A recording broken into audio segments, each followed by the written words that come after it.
आप सभी का बहुत स्वागत है अपने YouTube चैनल पर। जैसा कि आप सभी को पता है, हम रिसर्च मेथोडोलॉजी के संबंध में आपको क्लासेस करा रहे हैं। जो आपके जो स्टूडेंट यूजीसी नेट की तैयारी कर रहे हैं, उन्हें कॉन्सेप्ट क्लियर नहीं हो रहे हैं, तो उनके लिए भी क्लास क्या है, सार्थक सिद्ध होगी। दूसरी ओर जो हमारा उद्देश्य है कि जिस स्टूडेंट का selection pre PhD course work या कोर्स वर्क में हुआ है, तो जो रिसर्च पढ़ाई जाती है तो उनको अंग्रेजी माध्यम में यूनिवर्सिटी रिसर्च करा रही है। जैसा कि आपको पता है, कोर्स वर्क में 2 पेपर होते हैं, एक तो आपका रिसर्च मेथोडोलॉजी, दूसरा होता है कंप्यूटर एप्लीकेशन का। ठीक है, तो रिसर्च जो पढ़ाई जा रही है वो आपको किस माध्यम में पढ़ाई जा रही है? अंग्रेजी माध्यम में। ठीक, तो ऐसे अभ्यर्थी जिनकी पढ़ाई हिंदी माध्यम से हुई है और जिन्हें अंग्रेजी माध्यम से रिसर्च समझ में नहीं आ रही है, तो ऐसे अभ्यर्थियों के लिए क्या है, हमने ये क्लास स्टार्ट की है। तो अब तक देखिए, हमने रिसर्च के स्वरूप को जाना, अर्थ को जाना, अवधारणा को समझा, परिभाषा को देखा। उसके साथ क्या है, हमने रिसर्च की क्या प्रकृति होती है, क्या विशेषताएं होती हैं, रिसर्च के क्या उद्देश्य होते हैं, है ना, कोई कार्य बिना उद्देश्य के नहीं किया जाता। फिर क्या है, रिसर्च के प्रकार, यानी कि किन किन रूपों में रिसर्च देखने को मिलती है। तो हमारी जो पिछली क्लास थी जिसमें हमने रिसर्च के प्रकार किए थे, परिणाम के आधार पर भी हमने आपको रिसर्च बताई थी कि परिणाम के आधार पर शोध कैसी होती है, प्रकृति के आधार पर शोध क्या होती है, अवधारणा के आधार पर शोध कितने प्रकार की होती है, उद्देश्य के आधार पर शोध कितने प्रकार की होती है, जांच के आधार पर कितने प्रकार की होती है, तर्क के आधार पर कितने प्रकार की होती है। ठीक है, तो आज जो हमारा टॉपिक होगा रिसर्च उपागम, यानी कि रिसर्च अप्रोचेस। तो देखिए, हम किस प्रकार से रिसर्च करेंगे, यानी कि क्या क्या मेथड लगते हैं, तो उस संबंध में क्या है हम आज बात करेंगे। तो हमारा जो टॉपिक होगा आज का, शोध के उपागम। ठीक है, आपने शोध के 2 उपागम पढ़े होंगे और ये आपके देखिए कोर्स वर्क में ये टॉपिक लगा हुआ है, वहीं यूजीसी नेट में भी क्या है, ये टॉपिक है। ठीक है, रिसर्च के देखिए कोर्स वर्क में पढ़ाया क्या जाता है, जो यूजीसी नेट में आपका लगा है, सिर्फ क्या चीजें उसमें अलग हो जाती हैं, जब आप पूरा शोध का कॉन्सेप्ट क्लियर कर लेंगे कि प्रकार क्या होते हैं, उद्देश्य क्या होते हैं, ये सारी चीजें। उद्देश्य हमने करा ली, विशेषता हमने करा ली, प्रकार हो गए, उपागम अब हम करा रहे हैं। इसके बाद क्या है, 2-3 टॉपिक और रिसर्च के रह जाएंगे। फिर मेन जो चीज होती है कोर्स वर्क में कि आप कैसे टॉपिक चूज करें, है ना, क्या अहर्ताएं रहनी चाहिए जिस क्षेत्र से आप टॉपिक चूज कर रहे हैं। फिर शोध प्रबंध की क्या अहर्ताएं रहती हैं, है ना, क्या फॉर्मेट रहता है, शोध आलेख क्या होते हैं। तो इन सब चीजों पर क्या है, जैसे सारा शोध का कॉन्सेप्ट क्लियर हो जाएगा, ये सारी चीजें आगे पता चलेंगी। ठीक है, क्योंकि जब तक हमें बेसिक चीज ही पता नहीं होगी तब तक हम आगे नहीं बढ़ पाएंगे। तो आपने देखिए शोध के उपागम के विषय में जाना, तो शोध के आपने 2 उपागम सुने होंगे। एक तो है आपका प्रत्यक्षवाद, जिसे कहते हैं पॉजिटिविज्म, प्रत्यक्षवाद।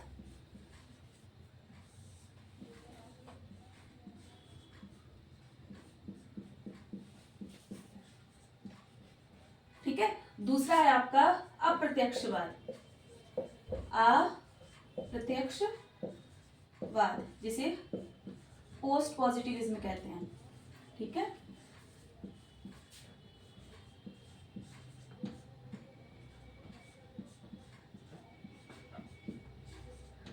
अब प्रत्यक्षवाद होता क्या है या पॉजिटिविज्म होता क्या है, इस चीज को समझेंगे। उसके बाद अप्रत्यक्षवाद क्या होता है या पोस्ट पॉजिटिविज्म होता क्या है। ठीक है, तो ये अवधारणा समझेंगे क्योंकि ये अवधारणा पूछी जाती है।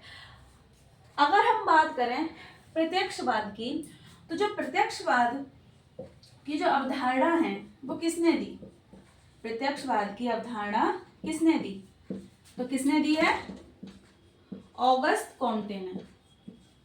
किसने दी, ऑगस्ट कॉम्टे ने।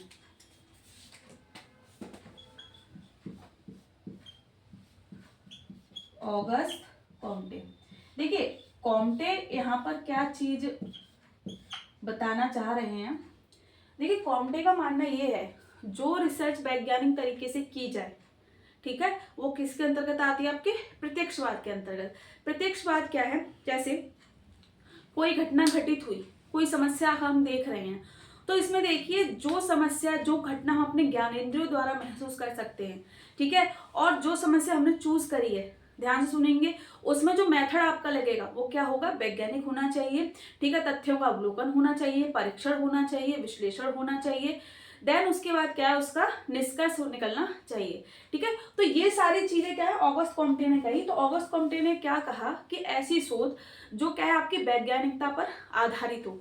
ठीक है, ऑगस्ट कॉम्टे ने सीधे सीधे कह दिया कि इनकी जो विचारधारा है, इन्होंने सीधे सीधे किसी धर्म, किसी परंपरा को नहीं माना। ठीक है, इनका नजरिया क्या है कि जो चीज है प्रकृति क्या है, अपरिवर्तनीय शक्ति है। इन्होंने क्या बोला, प्रकृति क्या है, अपरिवर्तनीय शक्ति है। ठीक उसी प्रकार जो शोध होती है, ठीक है, शोध क्या है, वैज्ञानिक, वैज्ञानिक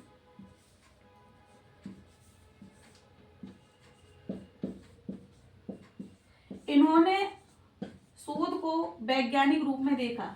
ठीक है, इन्होंने क्या है, धर्म, परंपरा, रीति रिवाज, आडंबर,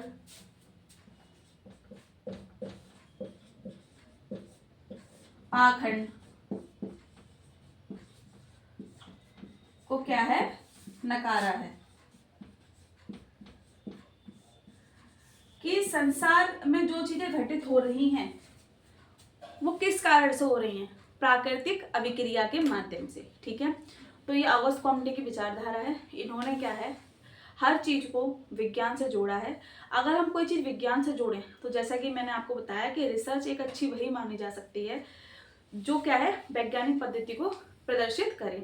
ठीक, तो इन्होंने देखिए संसार में जो भी गतिविधि होती हैं, जो भी आपदा होती है, जो भी घटनाएं होती हैं, चाहे आपकी सामाजिक घटना हो गई, प्राकृतिक घटना हो गई, इन्होंने हर चीज को क्या है, विज्ञान से जोड़ा है। हर एक चीज को लॉजिक से जोड़ा है कि अगर कोई घटना घटित हो रही है तो क्या कारण रहे, तर्क वितर्क की शक्ति से इन्होंने जोड़ा है। ठीक है, अगर हम बात करें ऑगस्ट कॉम्टे की, तो ऑगस्ट कॉम्टे ने क्या कहा कि जो शोध, यानी कि जब कोई अभ्यर्थी रिसर्च करने जा रहा है, अगर वो चीज को क्या है, वैज्ञानिक तरीके से देखता है, ठीक है, चाहे वो आपकी सामाजिक घटना हो गई, प्राकृतिक घटना हो गई, उसका अवलोकन करता है, परीक्षण करता है, विश्लेषण करता है, उसके बाद निष्कर्ष निकालता है, तो वो किसके अंतर्गत आएगी, आपकी प्रत्यक्षवाद के अंतर्गत आएगी। ठीक है, अब देखिए प्रत्यक्षवाद के हम चरण भी देखते हैं। तो प्रत्यक्षवाद के कितने चरण उन्होंने बताए हैं ऑगस्ट कॉम्टे के हिसाब से। अगर हम प्रत्यक्षवाद के चरण को देखें तो सबसे पहला तो चरण यही है, शोध समस्या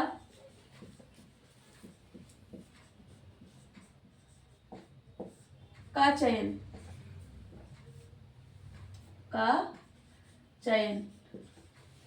या फिर कह लें शोध क्षेत्र का चयन। ऑगस्ट कॉम्टे ने क्या कहा है कि रिसर्च हम कैसे करेंगे जब हमारे पास कोई शोध समस्या ही नहीं होगी, या फिर कह लें कोई शोध क्षेत्र ही नहीं होगा। हमें ये भी तो पता होना चाहिए कि हमें किस क्षेत्र में रिसर्च करनी है। जैसे मैंने क्या बोला कि देखिए आप अपने सब्जेक्ट से कनेक्ट करेंगे। ठीक है, जैसे आप अगर लॉ से हैं, अगर आप हिंदी से हैं, ज्योग्राफी से हैं, और या फिर कह लें हिस्ट्री से हैं, तो आपकी रुचि भी अपने विषय के किसी ना किसी क्षेत्र में तो होगी ना। एक विषय में कई पार्ट होते हैं ना, तो उसी हिसाब से पहले तो आपका शोध क्षेत्र पता होना चाहिए।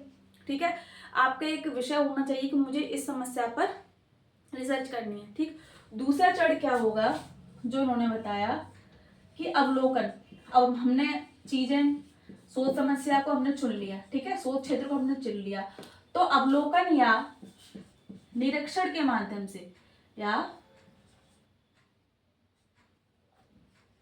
निरीक्षण के माध्यम से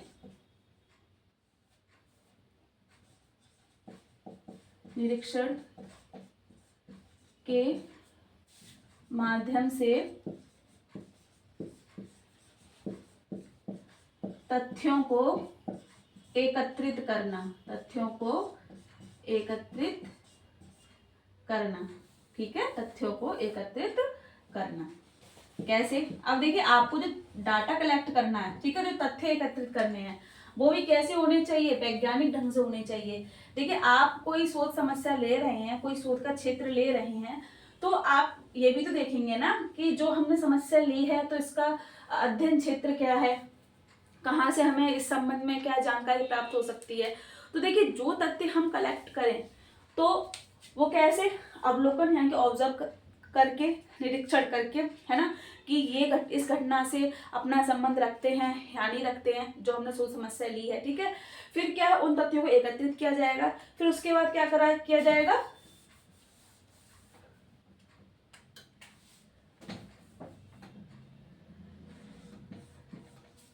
तथ्यों का विश्लेषणात्मक अध्ययन। विश्लेषणात्मक अध्ययन,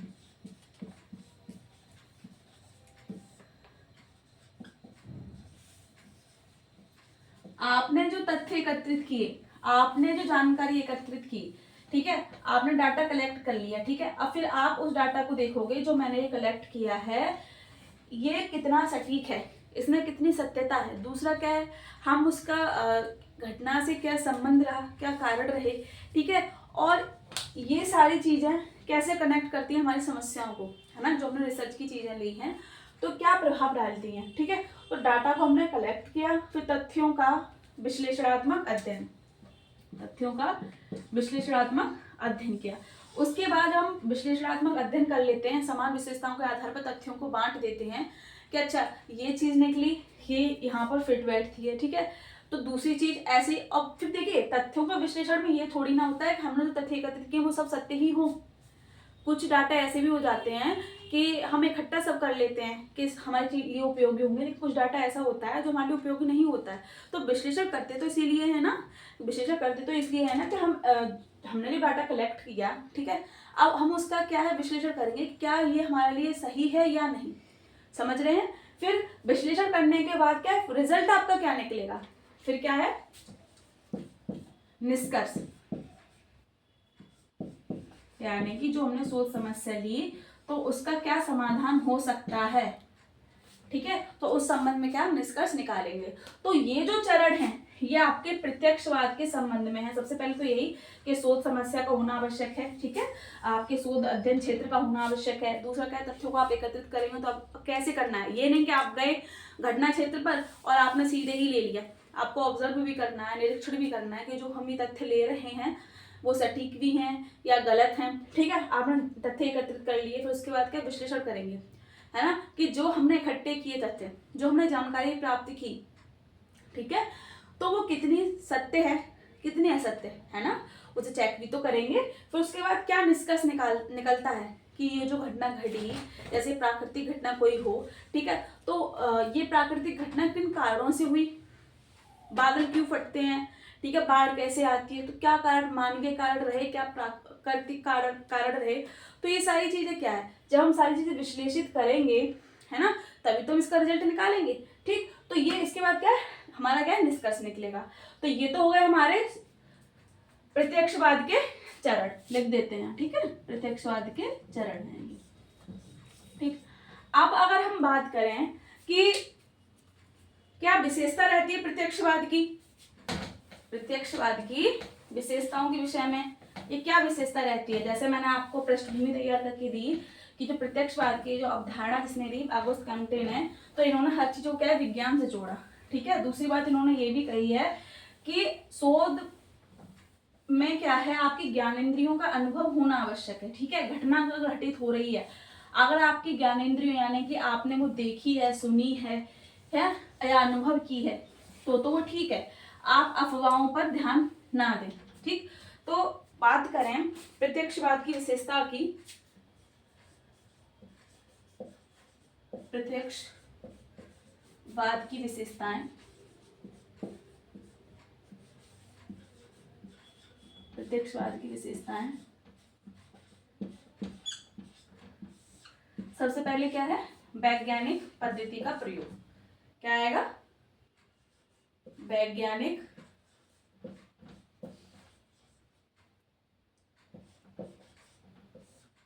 पद्धति का प्रयोग, यानी कि प्रत्यक्षवाद में क्या है, वैज्ञानिक पद्धति का प्रयोग किया जाता है। ठीक है, कोई भी आप तथ्य एकत्रित कर रहे हैं तो वो भी तथ्य जो एकत्रित आप कर रहे हैं वो वैज्ञानिक तरीके से होंगे। देखिए विज्ञान की परिभाषा क्या है, क्रमबद्ध रूप में क्या है, अध्ययन करना या तथ्यों को एकत्रित करना।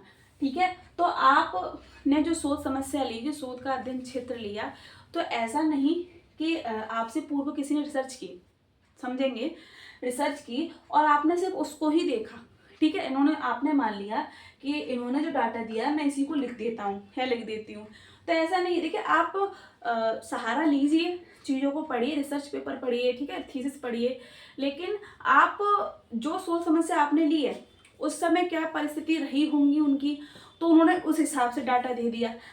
अब आप कर रहे हैं वर्तमान में रिसर्च, ठीक है, अब वर्तमान समय में जो आपकी सोच समस्या है तो उसका क्या रूप है, तो उस हिसाब से डाटा भी तो चेंज हो जाता है ना, चेंज तो थोड़ा बहुत देखने को मिलेगा ना। ठीक उसी प्रकार से आप थीसिस पढ़िए, रिसर्च पढ़िए, लेकिन क्या वैज्ञानिक तरीके से कार्य कीजिए, ठीक है। दूसरा, प्रत्यक्षवाद की अगर हम विशेषता देखें तो इसमें क्या है, जो सोच समस्या होती है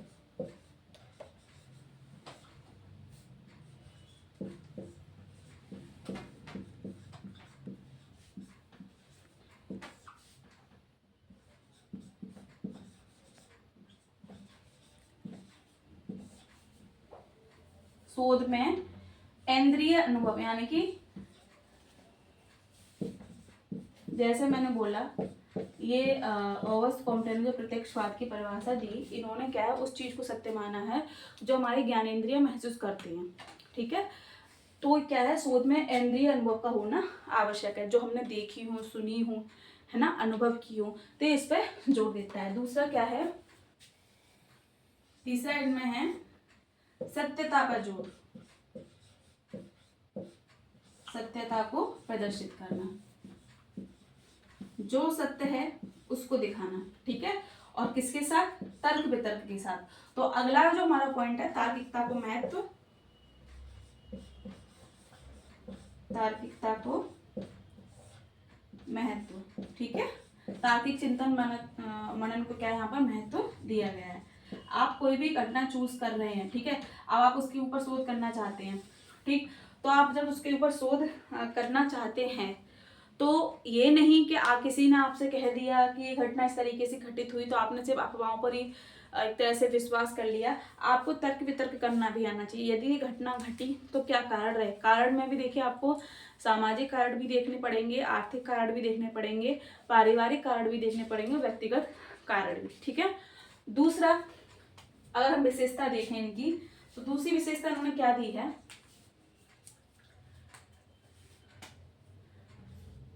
धार्मिक परंपराओं का विरोध या फिर अस्वीकृति।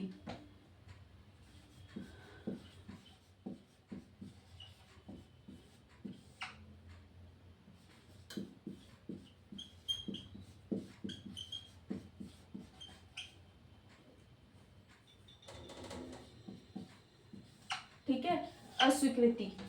अब देखिए ऑगस्ट कॉम्टे का क्या मानना है कि देखिए जो भी घटनाएं घटित होती हैं, चाहे वो सामाजिक हो, प्राकृतिक हो, ये क्या है विज्ञान के द्वारा ही जानी जा सकती है, ना कि किसी धर्म की परंपराओं के द्वारा।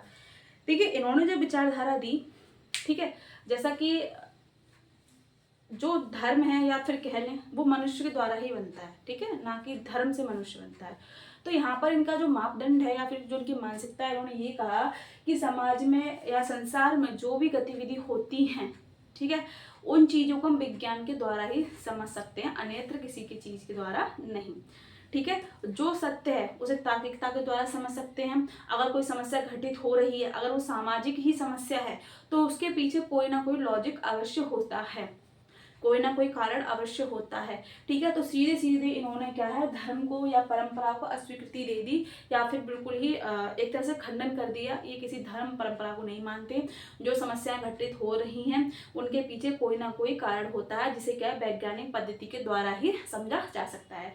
दूसरा क्या है, एक और विशेषता कि ये किस पर विश्वास रखते हैं, भविष्यवाणी पर, यानी कि प्रत्यक्षवाद में भविष्यवाणी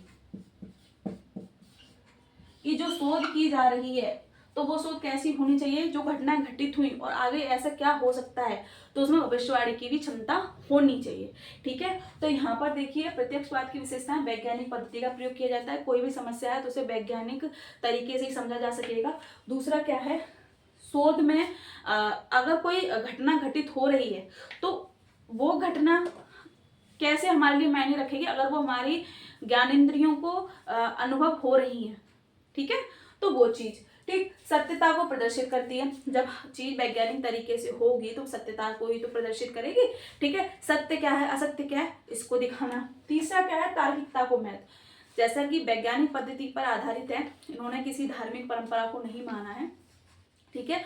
तो जो चीज है तर्क वितर्क पर, आपकी चिंतन शक्ति पर आधारित होगी। तीसरा, पांचवा क्या है इसकी विशेषता कि धार्मिक परंपराओं की अस्वीकृति, यानी कि जैसे मैंने बोला ये हर चीज में क्या है, विज्ञान को देखते हैं।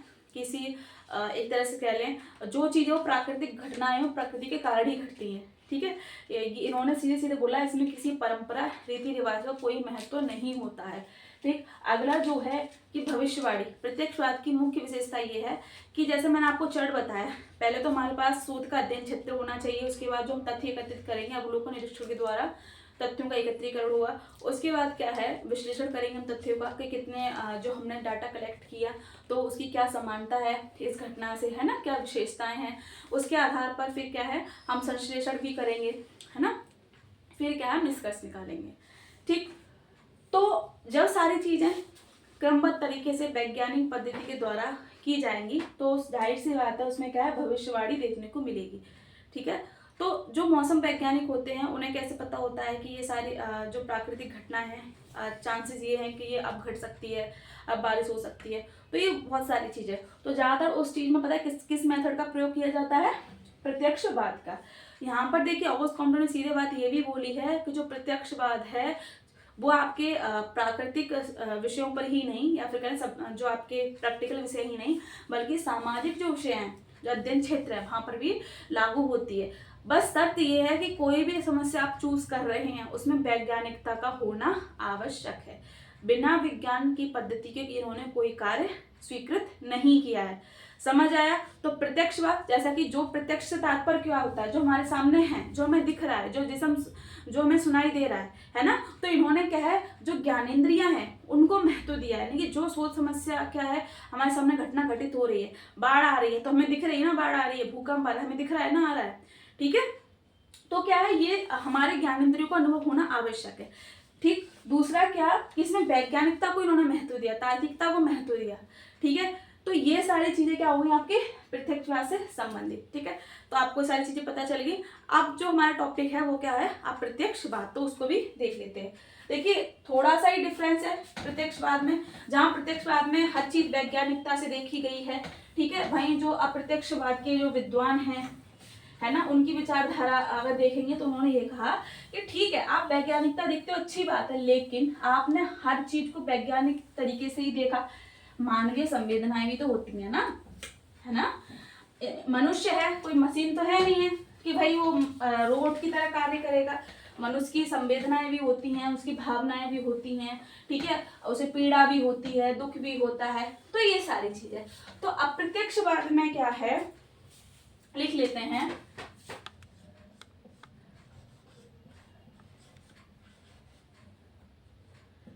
अप्रत्यक्षवाद विज्ञान, अप्रत्यक्षवाद विज्ञान और मानवीय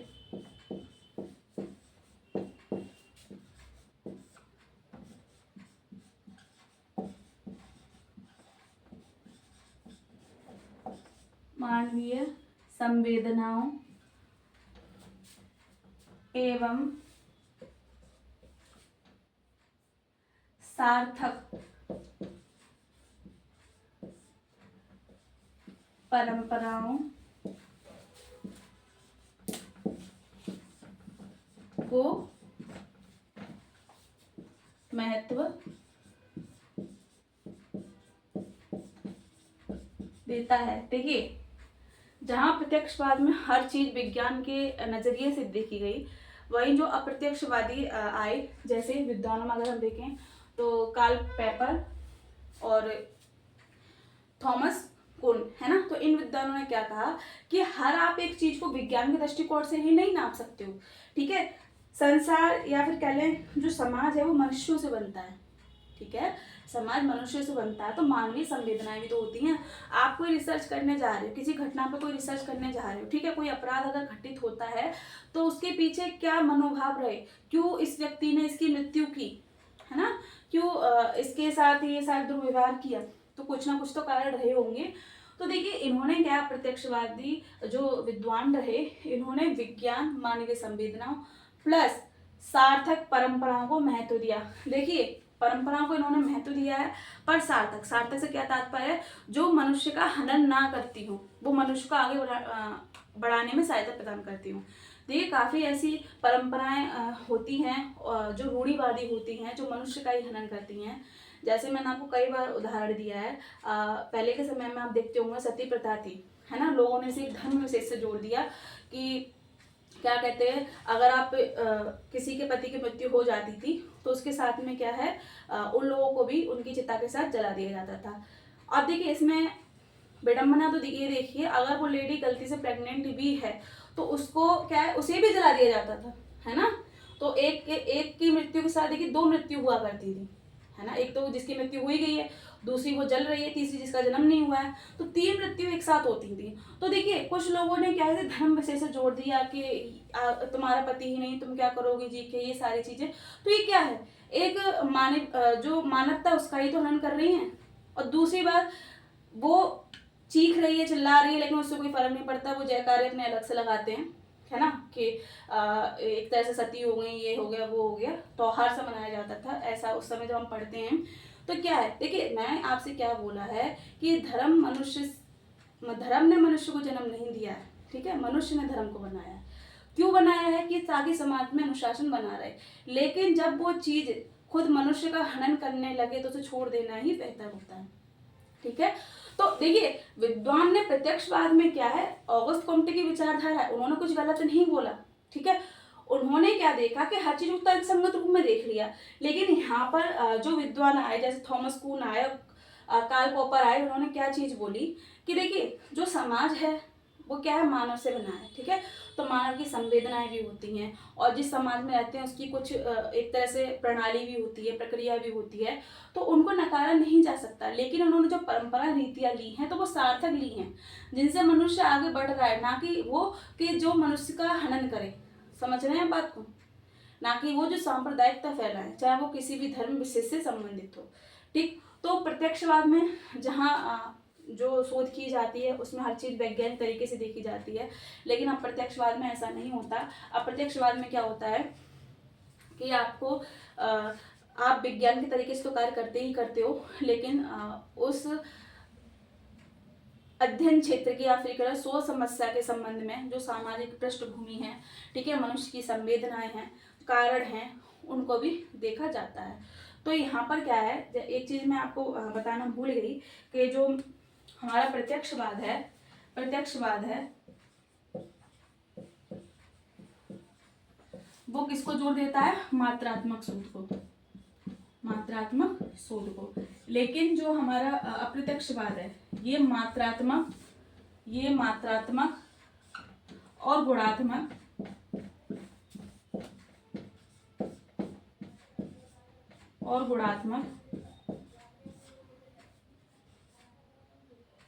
दोनों शोध में क्या है, विश्वास रखता है, यानी कि दोनों मेथड को ये प्रयोग में करता है। तो आज की क्लास में क्या है, हमने प्रत्यक्षवाद को समझा, ठीक है। प्रत्यक्षवाद क्या होता है, जिसमें हर चीज, हर नजरिया आपका वैज्ञानिक होता है, ठीक है, जो उसमें पद्धति या फिर कह लें प्रणाली अपनाई जाती है, वैज्ञानिक अपनाई जाती है, ठीक है, तार्किकता को महत्व दिया जाता है। इसमें धार्मिक परंपराओं, ठीक है, इनका कोई महत्व नहीं होता। जो चीज में प्रत्यक्ष दिख रही है, अनुभव हो रही है, उसको महत्व है, ना कि किसी अफवाह पर, ना कि कोई कल्पना पर कि काश ऐसी घटना घटी होगी, ये इस विश्वास नहीं करते हैं। जो वर्तमान में हमें दिख रहा है वो है, ठीक है, यह है किसकी, प्रत्यक्षवाद की अवधारणा। वहीं जो अप्रत्यक्षवादी हैं उन्होंने क्या बोला कि देखिए हर चीज को विज्ञान से नहीं जोड़ा जा सकता, मनुष्य है, समाज मनुष्य से ही बना है, तो मनुष्य की संवेदनाएं भी होती हैं, कुछ परंपराएं भी होती हैं। तो इन्होंने जो सार्थक परंपराएं हैं जो मनुष्य का विकास करती हैं, तो उनको जोड़कर, ठीक है, अगर रिसर्च की जाए, कुछ टॉपिक ऐसे होते हैं हमें जैसे हम कोई सामाजिक समस्या पर कार्य कर रहे हैं तो उसमें क्या है, हमें क्या है, मनुष्य का सामाजिक पक्ष भी देखना होता है, आर्थिक पक्ष भी देखना होता है, वैज्ञानिक पक्ष भी देखना होता है, व्यक्तिगत पक्ष भी देखना होता है, पारिवारिक पक्ष भी देखना होता है। तो इसीलिए क्या है, अप्रत्यक्षवादी जो विद्वान हुए उन्होंने विज्ञान, मानवीय संवेदनाएं और परंपरा को क्या समन्वय के रूप में स्वीकार किया। ठीक है, तो आज की क्लास में हमने शोध के उपागम किए। तो मिलते हैं आपको अगली क्लास में अपने एक नए टॉपिक के साथ। तब तक बने रहे अपने चैनल के साथ। बहुत बहुत धन्यवाद।